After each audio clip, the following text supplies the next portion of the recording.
All right. Hey, everybody. Welcome. It's Tim Shurr, and I'm super excited to have you with us today. We have an amazing guest, Wendy Laidlaw, Scottish gal. She is coming in from the UK, and she is here to talk about her amazing book, Healing Endometriosis Naturally, without painkillers and all the other stuff that people do, trying to feel some relief, trying to heal their body, trying to feel good inside so that you can enjoy your life. And so, Wendy, thank you so much for making time to be on our show today. My pleasure. It's great to be here, Tim. Yeah, it's wonderful. So whenever we write a book or whenever we devote our lives to helping people, it's often because we have our own personal story. So I imagine you have one of those as well. And so if you could share what prompted you to want to help women heal endometriosis, that would be amazing to hear. Absolutely, and I'd love to share. Do you want the long version or the short version? That's the thing, isn't it? There's just so many aspects and dynamics. But you're right. It's when something profound happens to you, and then you fall ill, and then you just by some miracle manage to get yourself well again. When the medical profession wash their hands of you, you're like, you have to get this message out. So, writing this book was a labor of love for me because I used to be in the property market, real estate, so it's a completely different entity from where I am now. But I had stage 4 endometriosis for over 33 years, and I had other endometriosis types of conditions like adenomyosis and chocolate cysts and adhesions and all sorts of conditions. I tried the conventional medical route of painkillers, drugs, and surgery because that's what we're all conditioned to do. We're all the belief is that you're unwell, so you go see your doctor and they're supposed to make you better. And it didn't work for me. And I was getting quite perplexed and a bit confused and kind of going, well, why is this not working for me? Why am I not getting better? And what worried me the most was, why was I getting worse? I kept getting progressively worse. I had over 6 surgeries trying to treat the condition. I got the best surgeons. I changed surgeons. I got different types of treatment with the surgeons. And after my 6th surgery, I ended up bedridden for 3 years, which for someone who was like an entrepreneur, had their own business, was a go-getter, was really, really hard. And I kept going up to the doctor saying, I'm getting worse. And they're like, oh, well, we've done all these blood tests. There's nothing wrong with you. And I'm going, yeah, but I can't sit up. I can't even shower or wash my hair. I can't function. I can't do anything. And I remember one doctor saying to me, oh, you should be lucky that you don't have cancer. I'm like, yes, wow. I'm delighted I don't have cancer, but I've got no quality of life. I was a total recluse. I was a hermit. I had to wind up my business. I couldn't go and play with my kids. I couldn't make any plans. And I was in high levels, chronic levels of pain, like 10 out of 10 every day for this long period of time. So I think I'd cut my finger one day, and that was kind of the start of my healing journey, or start looking at things differently, because I recognized that what I was doing wasn't working. And you know that great saying, the definition of insanity is to do the same thing over and over and expect a different result. Well, that was me. Right. I just went back to the surgical route, back to the drugs, back to the painkillers. I was desperate to get well, but nothing was working. So then I just thought, well, I have to think differently. I have to do something differently. I noticed my finger was cut. It was scabbing over, starting to heal. And I thought, well, if my finger's healing by itself naturally, then why are my insides not healing? So then I kept thinking, well, if my body's wanting to heal, then what's stopping it from healing? So that's kind of where my journey began. And I retrained from my bed. Thank goodness my brain was still working. And thank goodness for the internet, I was able to retrain from my bed. Few different areas, nutritional therapies, psychotherapy, psychology, and learn about our amazing bodies. And slowly but surely, over a period of about 7 to 8 months, I started to feel a big difference. The inflammation started to reduce, the pain started to reduce, my symptoms started to diminish, and then it ultimately disappear. And I kept going up to the doctors going, this is insane. You've got to share this with everybody. And they were like, yeah. You're just like one of those cuckoo people, you're just wah, woo woo. Mm-hmm. And I was just like, right, I've got to write a book about this. I've got to at least share what worked for me. So my book is about my journey, my story, but also a step-by-step guide. Because again, I used to find it so frustrating. I'd read a book and someone would say, and then I healed myself. And you go, yeah, but how did you do it? Give me a step-by-step guide. So my book's about my journey and also gives a step-by-step guide. So if anyone is suffering And there was nothing else out there. I had to figure all this out myself, because healing any aspect of your body is a multi-layer, multi-level approach. You can't just think that one tablet or one thing is going to heal your body, because it tends to come from a number of different levels. So I've interviewed a lot of people over the years who have been able to heal all kinds of things that were going on. And you're right. There's a lot of books that tell you, they give you all this great hope and excitement, but then they don't get down into the nitty gritty of, all right, what exactly specifically can I do to start feeling better right now? Yeah. And so can you give us some tips? Definitely want to get your book, definitely want to participate in your courses, because that's going to take you through the experience of it. And getting personal coaching is very powerful. But if somebody was watching this right now and they needed something to do right now to make them feel better, how do we start? Well, two things. Firstly, I would say start journaling, start paying attention to what's going on. It might seem like counterintuitive if you're in pain, like the last thing you want to do is like pay attention to it. But then when you start on this journey, you want to have a way to see your progress, because it doesn't happen overnight. It takes time, and you want to kind of like every little change, little by little becomes a lot, as the Tasmanian proverb says, so journaling is a great start. And then you're really starting to notice and pay attention as to where the pain is, because there could be pain in lots of different areas in your abdomen. But secondly, and is huge for women with endometriosis, because women with endometriosis tend to, and I'm generalizing here, but I would say 96% of women I work with have highly sensitive, super sensitive bodies. And even just swapping out wheat, so avoiding wheat. I think at the end of my book, I've literally got a whole page of no wheat, no wheat, no wheat, no wheat, no wheat, no wheat, because it's so aggressive and so harsh on the intestinal tract. And especially if women have had lots of drugs and painkillers and even surgery, it's very abrasive on the intestinal tract and causes all sorts of issues. And plus, if the body has been in a high state of stress, the digestive system shuts down. It doesn't work as effectively. And these grains like wheat can cause all sorts of issues with the intestinal tract and IBS and things like that. So my number one thing is no wheat. And it's a lot easier now than when I started. I used to get that quivering bottom lip when I'm like, oh, I missed my bread and everything. But nowadays you can get so many brilliant products that are gluten-free and wheat-free that you wouldn't know the difference. In fact, I do a test. Sometimes I tease people when they come into my home and they're like, oh, you have all that wheat-free, gluten-free stuff, don't you? And I'm like, okay, because my son occasionally still has wheat. So I'm like, okay, can you taste the difference? Which piece of bread has got wheat in it and which hasn't? And there's very little taste. But it makes a huge difference to lessen the load on the body.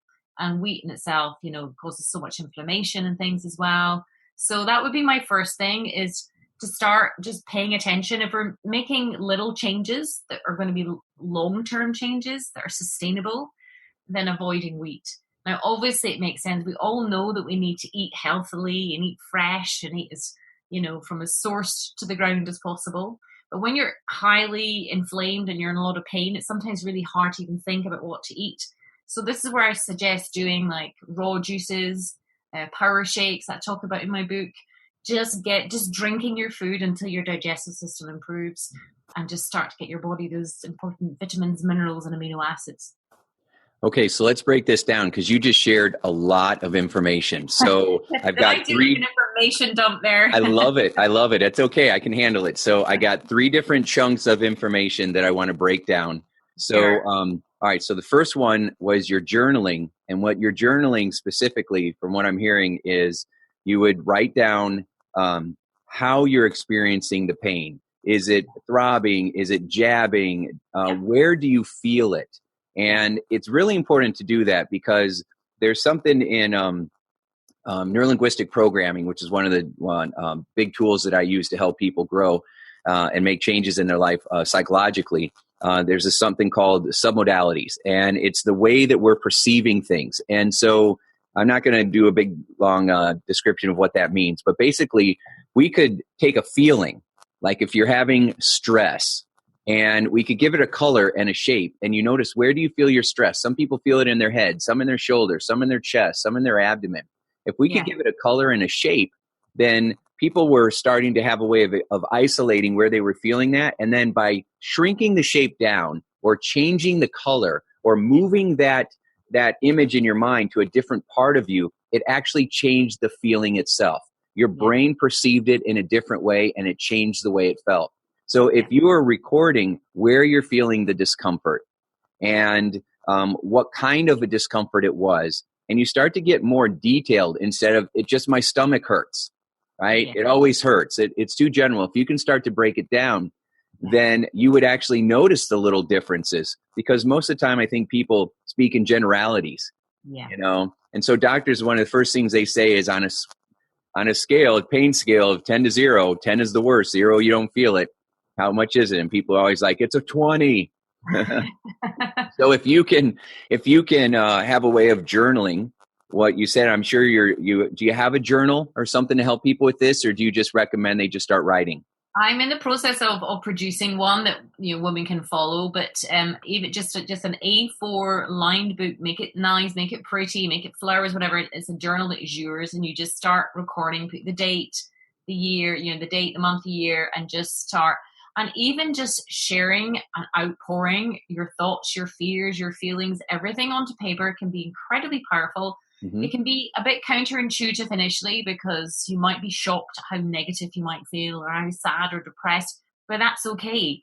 You're allowed to feel those feelings, and actually bringing them up and out and onto paper can be very cathartic. And there's loads of studies that validate this. And for those that are listening to this and in chronic pain and going, oh, you've got no idea how much pain I am in, I do. And I realize it might sound like, how is that going to help your pain? It's the start. It's just to help keeping a record. It helps you improve your relationship with your body. I'm sure if you're in high levels of pain, the last thing you feel like doing is coming into your body and paying attention to it. But actually, when you improve that relationship, you can increase your mindfulness. You can become more mindful. And again, I appreciate when you're in pain, the last thing you want to be doing is feeling mindful of this painful body. But you'd be surprised if you just even experiment. And if it becomes too much, then you can stop. But just experiment by journaling, noticing, paying attention, as you're saying, just what type of pain is it? Is it up in the ribs? Is it above the belly button? Is it below the belly button? Is it down in the pelvic area? Is it to the left, to the right, round to the back? Is it stabbing, dragging, pulling? In my book, I list all the pain names you can possibly have. And it also helps to give you language in which to communicate to spouses, to partners, to bosses, to your children. And it was pivotal for me, because I felt a complete failure. I felt a complete reject. I felt, actually, if I'm honest, at some point, what was the point in carrying on? I thought maybe my family might be better off without me. Trying to make sense of what's happening in your body and in your life when you've got this condition is the most chronic, debilitating condition out there, and very poorly understood by those who don't have it. So it can be a very isolating condition. But if you're writing down what's going on for you, you're paying attention to you, you're feeling heard by yourself, you can then communicate to the people that matter in language, that's going to help them understand, because you're going to need support when you start on this journey of healing yourself. And for every woman who has endometriosis, they're affected differently.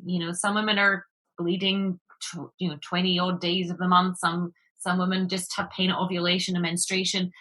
So it's different for everyone. But if you can start by the journaling, it's incredibly powerful. And it's a good place to start. It also helps you communicate to your doctors. You've also got a track record.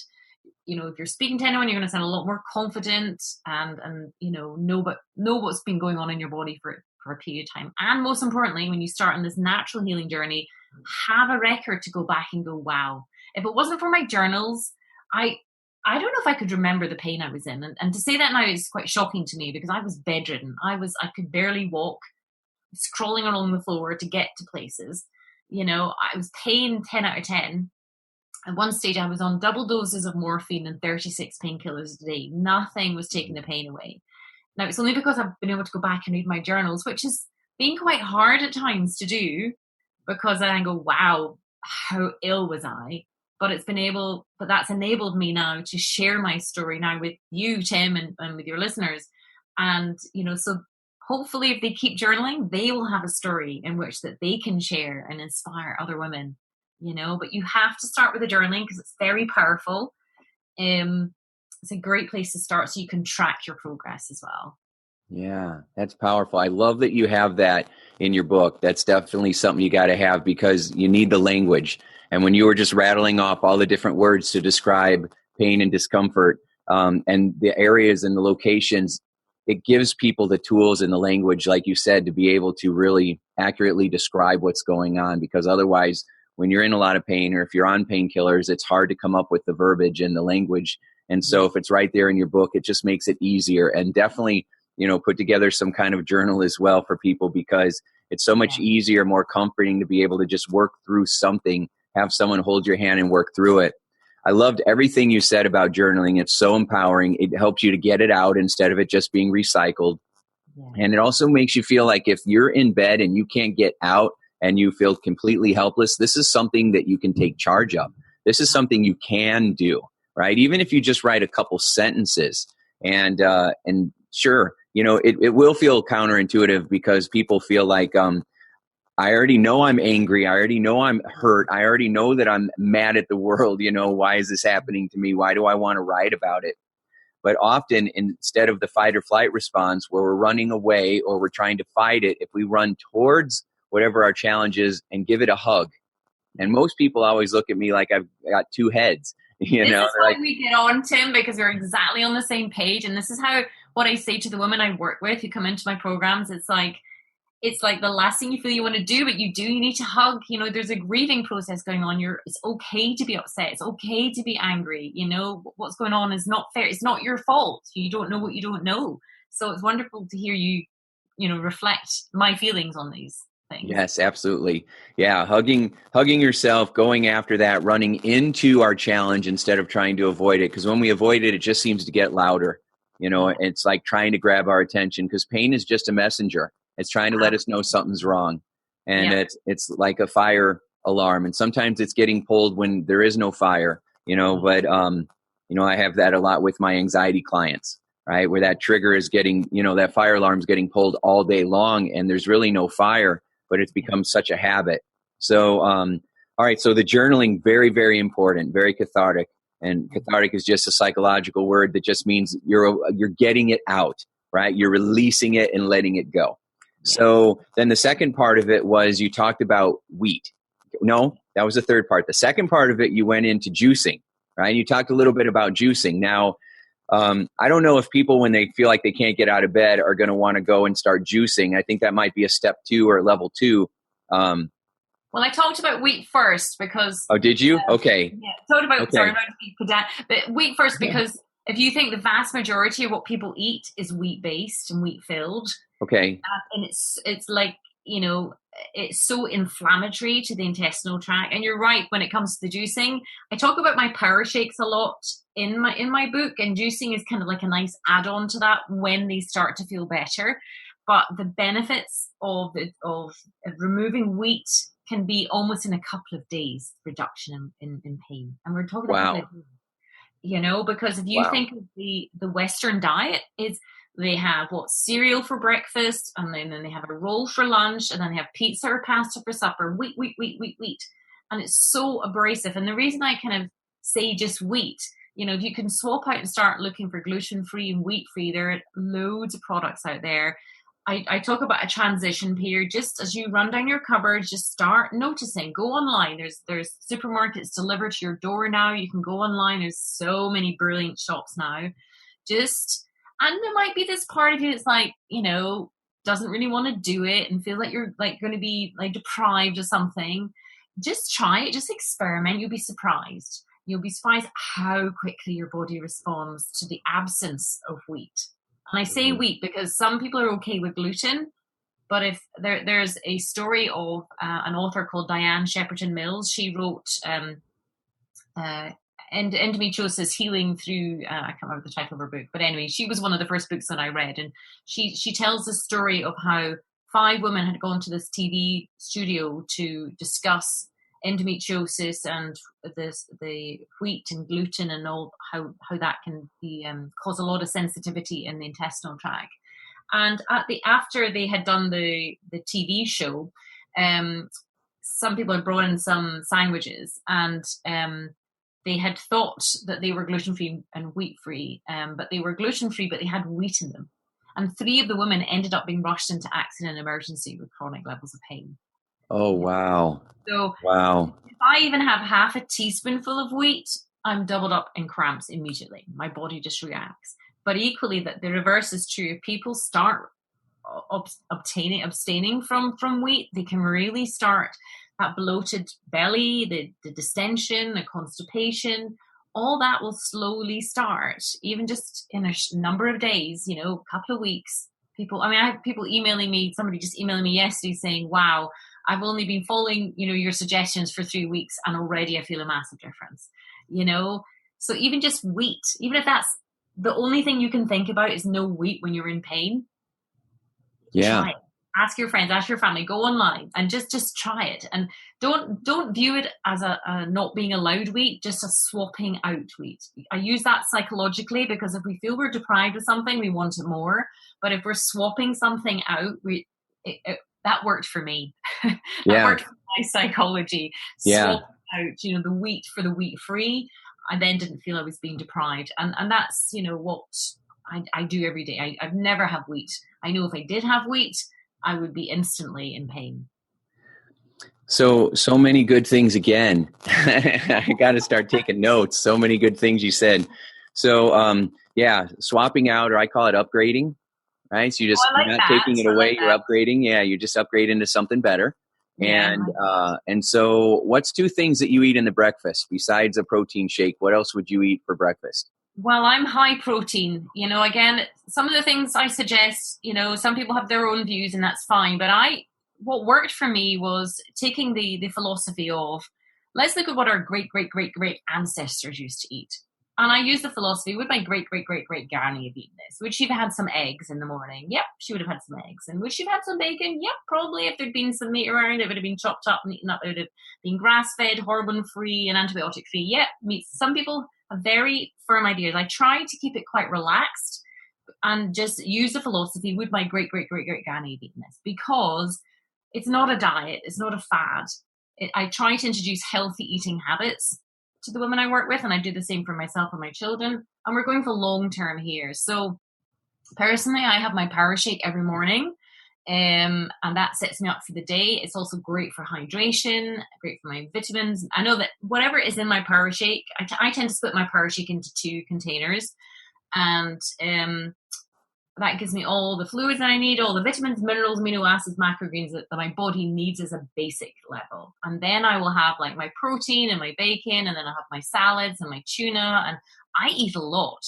I've had a woman come through my program who've lost 20 pounds and they've eaten 3 times as much, So again, I say this to those that are, if you're in pain, you crave carbs and you crave rubbish. I was going to say crap, but rubbish. You crave carbs and rubbish, don't you? So it's kind of a 2-pronged thing. Writing about it helps, release some of that feeling worthless, depression feeling, just removing or upgrading, to use your terminology, up to wheat-free and gluten-free, even just that. And then the prefrontal cortex, your front brain, will be able to start to think again. Your digestive system will start to improve again. And then you'll find yourself like drawn to like the salads and the juicing and the healthy food, rather than just the easy, pre-made stuff that's full of GMOs, numbers, and just making all your insides inflamed. Right. So your protein or your protein shakes that you're having in the morning, your power shakes, what are you using protein powder? Are you making this? Are you selling this? What are your protein shakes? Well, I have created a supplement range. It's only available in the UK at the moment, but when women come into the program, I give them all the ingredients or all the manufacturers that I use. But I use vegan protein powders because, again, women with endometriosis are very sensitive to whey and things like that. So it's all sort of pea, rice. I don't recommend hemp. Again, some women are very sensitive. Some women might be okay, but when they work with me, it's the pea and the rice protein because they're very, very, very plain. And really just paying attention to the ingredients of these things. We're looking like for super simple, super clean, and super plain. Okay. And then, so just 2 tablespoonfuls of protein powder, multivitamin and mineral powder, and then these greens as well. but making sure the greens don't have wheat grass in them, because again, that's causes lots of aggravation to the bowel. So that's just my drink. And for those that are in pain, it's great to try and drink your food. So if you're just even having that every morning, you're going to really start to notice a difference in a very short period of time. Does water help with endometriosis, drinking more water? I know it helps with most everything else. Absolutely. Okay. The problem is getting, if I can get my women to drink, and they're drinking, so obviously mineral water in their power shakes, brilliant. I mean, drink as much water as you like. Absolutely, make sure it's, mineral water, not tap water. But, it's getting those essential vitamins and minerals, macrogreens and stuff, amino acids, because amino acids are the building blocks of the body. If they're not getting enough protein, most people have carbs, don't they? When they're feeling ill, they're feeling hungover, they're feeling sick, they crave carbs. Yeah. So it's a great way to and some people don't feel hungry. A lot of women who start working with me, I know it was the same. I could barely eat. I was in pain. I didn't want to eat. So drinking water is great. So get it into that power shake. Put some dash of, whatever in your water to keep drinking, but never going to do any harm to keep flushing out, the toxins from the body. Yeah. I was talking to one of my clients yesterday, and she's an integrative medicine doctor. And she specializes in chronic fatigue and chronic pain and all the autoimmune challenges. And I said, so you've been at this for a long time. I said, what does everybody know? What's the latest breakthrough? And she says, it's all about nutrition. Absolutely. And so, and I agree with her mostly, because now we're going to talk about the second part of it. Okay. Which is the part that almost everybody neglects. And because even when we're improving our nutrition, which is so vitally important, we still are thinking that if we can swallow something, it's going to make our lives better. Yeah. And we're not looking at what's going on in our mind. We're not looking at what's going on in our heart emotionally or psychologically. And so tell me about that part of your program, because originally I connected with you because I looked at your materials. I saw the picture of you on your website where you just looked like you were hating life and in bed, so sick, and to see you now, it's just like, is that the same person? I mean, it's amazing. And so, but you talked a lot about the psychological things that were going on. So, and that of course is my favorite. So let's talk about that a little bit. What discoveries did you make? And what does the mind have to do with endometriosis? Well, great question. And this is where we connected, wasn't it? This is where when we spoke out with this, we were just like getting so excited because like, this is like the real juice here. This is and it's hard because I think certainly with a condition like endometriosis, a lot of women have to fight to be believed. So they've been told it's all in their head. So when I'm talking about the emotional component, I'm not for a second saying that anyone's making up their pain, because that's who would want to do that. That was projected onto me like, oh, it's all in your head. You're a hypochondriac. But I was very lucky because I met this woman who did a blood test, and you talked about chronic fatigue there, and I'll lead back into the emotions in a second. But she did this blood test, which was able to determine my mitochondria score, which is this new, like, amazing test. It's the only one in the world that can do this. And mitochondria, for those who don't know, are like little battery packs in our cells. Now we have trillions of cells. We need these little battery packs for nutrients, for oxygen, and to expel waste. Now you can imagine these battery packs are flat and not working properly, or they're affected. It's going to affect our energy. It's going to affect our body's ability to get rid of toxins, our liver function. It's going to affect chronic fatigue, everything. So I started to get better with my endometriosis pain, my adenomyosis pain symptoms reduced, eliminated, disappeared. My pain had gone, but I was left with this debilitating chronic fatigue. So I'm lying in the, going, I'm exhausted. I would just even think about going to do something. I was exhausted. So then I was reading and reading and reading like a hungry person. I just couldn't get enough of books. I knew that I needed to educate myself and expand my mind, and something wasn't right. I didn't know kind of what. And then from the nutritional therapy that I studied, and I did psychotherapy, and then I started doing psychology. And that's where I started to learn about the connection between the brain-body connection and the emotional component. Now, emotions, I think, for a lot of people in the West, is something that's truly scary. And you should either have two emotions, you're either happy or you're sad. There's nothing else.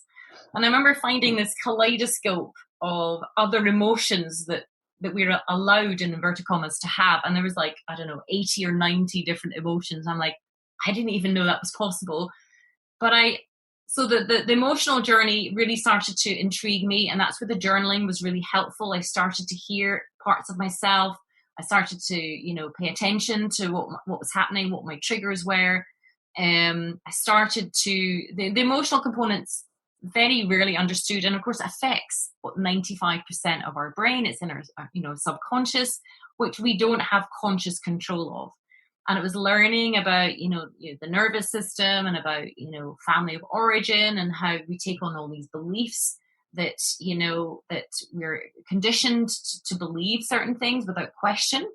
And then obviously we maybe find ourselves in a relationship or in a work environment or on a path that we're like, this is making me miserable, this is making me unhappy, and you don't even know that is the case. You just having symptoms, or your things are happening, and you need to pay attention to these things. So the emotional side of things was huge for me.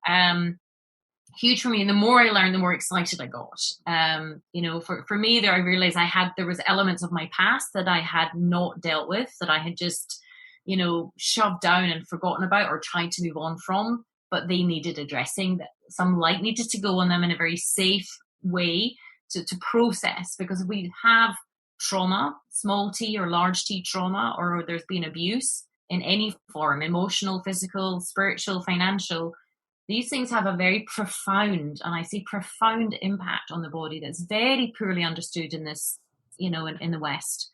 Where if you go to the East, they understand how many things can affect, the physical form.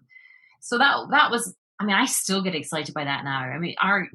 Our bodies, our brains, like, who we are as humans is just amazing. So that was a bit more scary, that work, I think, but actually it felt more scary to pay attention to emotions, felt scary to perhaps put a little light on to what had happened and make peace with it and process it. But once I started to do that work, it was incredibly liberating and freeing, and not at all as daunting. And I think what can happen is, if you're in abusive relationships, or you've grown up in a family of origin that's dysfunctional in any way, they can project their dysfunction onto you as a human being. And if you're a sensitive person, you take that on and in as if there's something wrong with you. And I think that they say that's the number one belief, is there's something wrong with me, that people have, So what started as a physical healing then obviously became an emotional, and I dare say even spiritual healing. And I talk about it as a journey. It's the journey, not the destination. I'm on this path now. The more I learn, the less I realize I know, but it excites me, because as human beings, we're just, it's amazing what we can accomplish when we put our mind to it. So I'm sorry, I gave you quite a lot there. Well, that's okay. It is a lot. So what I've learned is that, when we think about our past, I always tell people, you're older now, right? So if you had things that happened to you when you were 10, or you had things that happened to you when you were 15 or 20, right? And you're 30 or you're 50 years old right now, you've probably learned some things about life since you were a kid, since you were that age. So you can actually go back with a more empowered perspective. It's not like we have to go back and be that same hurt kid again. We can go back from an empowered point of view with more resources, and you can turn things around. The way that you're looking at things, the way that you feel about things, lightning fast, if you just have the right tools. And, I've done this with tens of thousands of people over the last couple of decades, and it works every time. It's extraordinary how fast people can heal, because you are absolutely right. Your mind is amazing. And we just don't know how to use it in a way that can get us, really extraordinary results. So you don't have to go to counseling for the next 5 years and talk about every bad thing that ever happened to you, because often that just seems like it makes it worse. But you can go back and shift the way you're perceiving a situation, because it's not so much the situation itself, it's the belief that comes from it, right? Yeah. So like you said, if you have a belief that I'm not, there's something wrong with me, or I'm not good enough, then, it's the belief that holds us back and creates all the other fears and creates all the other emotional responses that just dump acid into our body and creates all the added inflammation that reduces and suppresses our immune system and causes everything to fall apart, right? And if you're in pain and then you get stressed out, it just makes your muscles even tighter, and it causes more inflammation, and it makes everything worse. Yeah. So I know I'm preaching to the choir, but this is really for our listeners, so you understand how powerful your mind and your thoughts really are. And a lot of times people are like, well, I get it. I know that. I know I've got some stuff from my past. I still don't know what to do or how to change it. And all my doctor wants to do is give me antidepressants. And that just makes me more stressed out. Absolutely. And I think you said it, it's the tools, and there's so many amazing tools. And I'm in the process of writing my second book, which is Quiet Strength, Heal Endometriosis Naturally, Quiet Strength, Embracing Emotions, Empathy, and Energy, because I go into a bit more detail about those tools, because there are a phenomenal amount of tools. As you say, I'm not a fan of talking therapy. If that works for people, great, or CBT, that's great. But there are many other tools that can bypass the subconscious brain and go into the subconscious and help process. If something's stuck in its original format and your nervous system is reliving it, it can process. EMDR by Francine Shapiro is eye movements, desensitization and reprocessing, is phenomenal. It's been around for over 30 years, worked for PTSD veterans and things, and people who've had experienced all types of trauma. It basically processes what is stuck. But as you say, it's the tools and the beliefs. And sometimes these life events happen to people as a kind of almost a wake-up call, something in the, there is what people are experiencing with endometriosis is real. And no one's denying that. There are the physical components that need to be addressed. I talk about all the various toxins. There's the food toxins, there's environmental toxins, there's the personal products, household products. And then, of course, indeed, there's even relationships, toxic people, whether they're old family or current family or whatever. And these people have a profound, I think there's a new study came in from CBS saying it's been officially proven toxic relationships can damage your health. There's really toxic people out there. So, so I think I talk about this very gently throughout my programs, because it's all about people I want them to start to believe in themselves, that they're worthy, they're valuable, that they can even think about putting boundaries in. Like when I started with boundaries, what is a boundary? A lot of women with endometriosis are very caring, very giving, very heartfelt, almost to the point of giving themselves out. They got nothing left. It's all about valuing themselves. Like I used to lie in bed going, I want to save the world. But I was in bedridden. I couldn't even save myself. So I recognized the value of saving myself, getting myself well, doing the work that I needed to do, paying attention. And here I am now speaking to you, being able to share my message. So the importance of going back to deal with any of these emotional things is great, but deal with the physical first. Get yourself physically well, and then you can, start. And through the journaling, you'll be doing some emotional work anyway. You'll be starting to be more mindful and paying attention to these things anyway. Yeah. It makes me think, I've worked with so many female clients over the years who have said that you don't understand, you're a guy, we have to take care of the family. We got to take care of the kids. We have to, I've got to take care of my aging parents. It's always like I've got to take care of somebody else. And I understand that there's been so much socialization over the years. Yeah. And not everybody feels that way, but a lot of women have felt like it's just like they're like we all do. We keep ourselves in the same patterns that are keeping us stuck, and we don't realize that we're the ones doing it. That's where the title of my book, Get Out of Your Way, came from. Yeah. Right? It's all about self-sabotage, because we always feel like, you don't understand, I have all these other things going on and I can't do this. I can't make this change. Or if I did, I would be letting someone down, or I would be a bad person, or this is the only area where I get any kind of feeling of significance, like being a mom. And to not be able to do that makes me feel like now I'm nothing, right? I have nothing to offer. And so it will keep moms from even going to sleep at night, because they're always doing something else, taking care of that extra load of laundry, as though that's more important than their health. And it's such a challenging that all cycle to break feeds people into the out of. self-worth, doesn't it? That all feeds into the self-worth. Yeah. The core belief is, I'm not worthy, I'm worthless. That's the core belief. And then we as humans then, are attracted to things that try and make us feel worthy. It's the external fill up rather than filling up from internally. And that can be hard if there's trauma or there's holes there. But it's interesting what you're saying there about, it's the stories we tell ourselves. Even just the other week there, I'm going, what story are you telling yourself, Wendy, when you are doing this? Or if this is a challenge for you, okay, I like the word challenge, but what story are you telling yourself, Wendy? So it's paying attention, being mindful.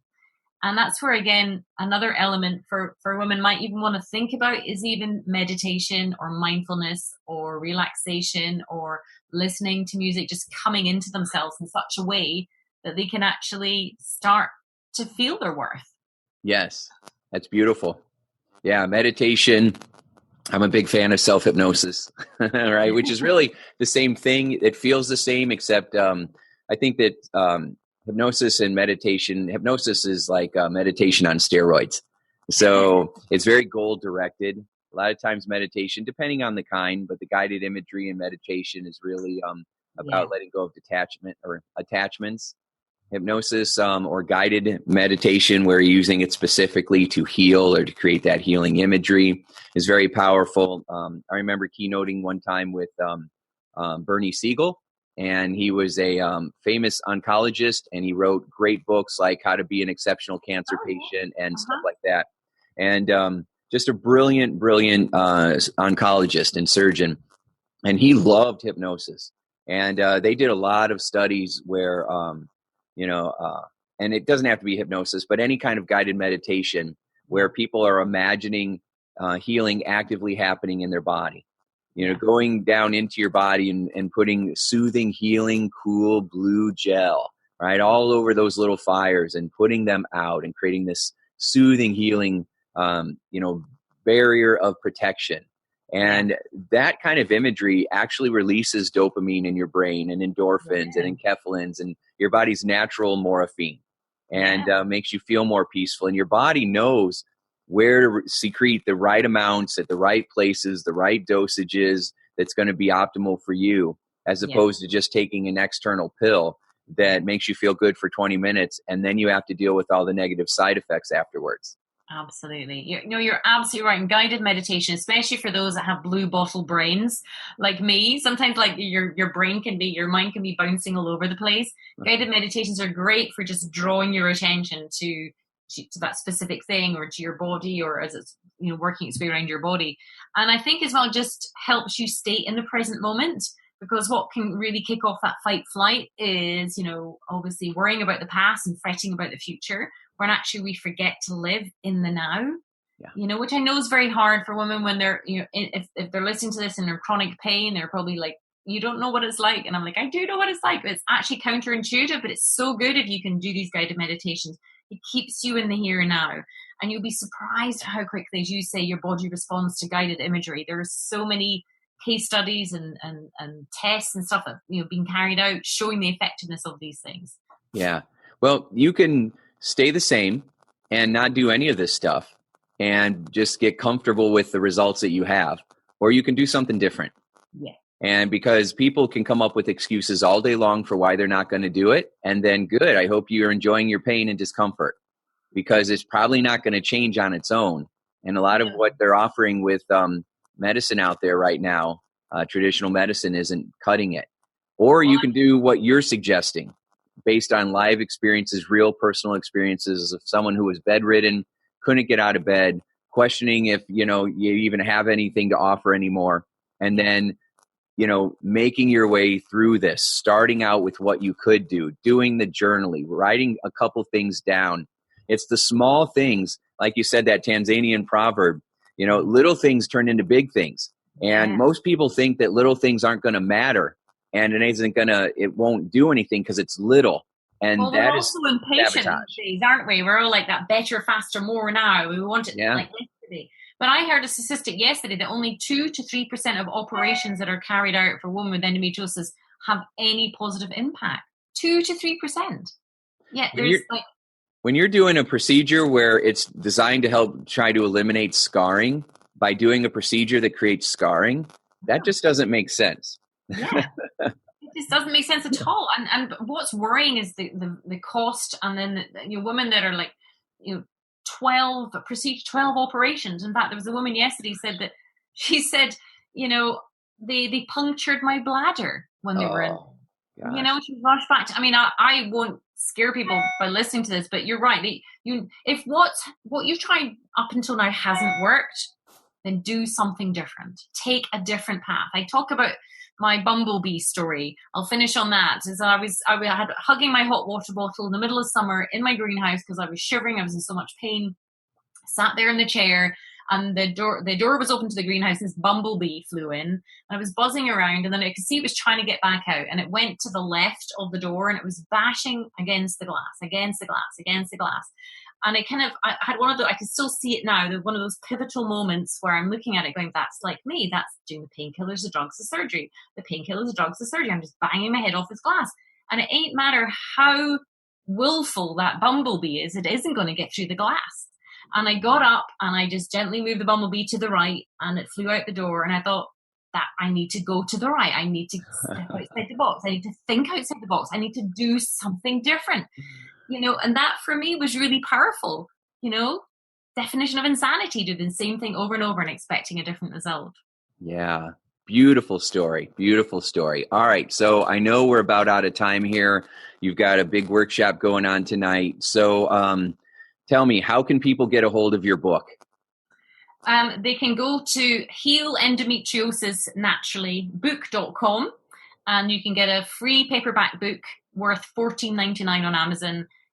Just pay the shipping $7.95, or you can go to my healendometriosisnaturally.com and get your top 5 jumpstart kits PDF for free on there as well. And yeah, just there is another way. And just never ever give up on your amazing body. If I can come back from the depths of where I can, then don't delay, don't wait any longer. Just start today. Yeah. So I'm definitely going to put those links in with the description so that people can check out the links, and definitely grab that book. That's amazing that you're offering it for free. And so now, is that good for people in the U.S. as well? All over the world. I ship all over the world. Okay? Oh, that's amazing. All right. Gift, the endometriosis community, because I recognize the importance of getting this message out. It's my gift. It costs me a lot of money to get that book out, but it's like I put my life savings into this because I recognize the moral obligation that I have, how important this is. This is women's lives here. Yeah. So I ship all over the world. Just ask you to pay the shipping. Now, do you have the ability, or do others have the ability to work with you in person for faster results? Absolutely. If you are wanting faster results, quicker results, people do see much quicker results when they work with me on my 12-week foundation program. They can apply to work with me if they go to healendometriosisnaturallycourse.com, and they can apply to work with me there. And I, take them by the hand, step by step. I'll help you through the online information there as to what to do, where to start. Because a lot of people read my book and go, "Wow, there's so much information. Thank you, but like, where do I start?" So yeah, you can get much quicker, faster results to get yourself out of pain, and most importantly, not feel alone. It can feel very isolating, this condition, and if you've had to fight to be believed, and you're at home listening to this, and you're just feeling a reject or a failure, don't be. Reach out, take action, don't feel alone, come to be part of this community. In fact, my community have renamed themselves Endo Bosses. They're the boss of their endometriosis. They put it into remission. Endo Bosses. Endo Bosses. I love it. I love it. That's great. Yeah, because you're taking back your control. You're the boss of your life, and you're just going through a chapter of your life, and it's a challenging, painful chapter, but the next chapter is a healing one, and then the one after that is pretty extraordinary. So, absolutely, because each woman who's listening to this has a purpose. You might be like in bed right now or whatever, thinking, what's it all about? well, it's just up the road. Just get onto the new pathway, get onto this new road. And, there's a reason you're going through whatever you're going through. And I can't wait to hear their story, and keep sharing this message. This is really important message that there is another way other than painkillers, drugs, or surgery. Outstanding. Wendy, thank you so much. Wendy Laidlaw, everybody, author of Healing Endometriosis Naturally Without Drugs, Painkillers, or Surgeries, and so many amazing resources. I'm going to put all those links on there, and I'm going to grab a copy for myself as well, because I have a lot of clients that have struggled with this over the years. It's more common than people know. It's more common than people actually talk about. A lot of times people are walking around with endometriosis and it's undiagnosed, and they're just constantly bloating, fatigue, abdominal pain, and they don't even know what it's from. And so remember, everybody, no wheat, no wheat, no wheat, and get Wendy's book right away. Wendy, thank you so much for being with me today. This was a real pleasure, and I look forward to having you on the program again when you release that second book, because we'll have another wonderful conversation on that. Awesome, Tim. Thank you so much for having me on. Take care. You too. And everybody, thanks so much for being a part of this. We really appreciate you. The whole goal is to show you how to use the power of your mind to create your life by design. So thanks so much. Make sure you subscribe so that you get all the different podcasts that we have here. And make sure that you check out Wendy's materials, because they are awesome, just like you. So thanks so much, everybody. And we'll talk to you next time. Thanks. Bye.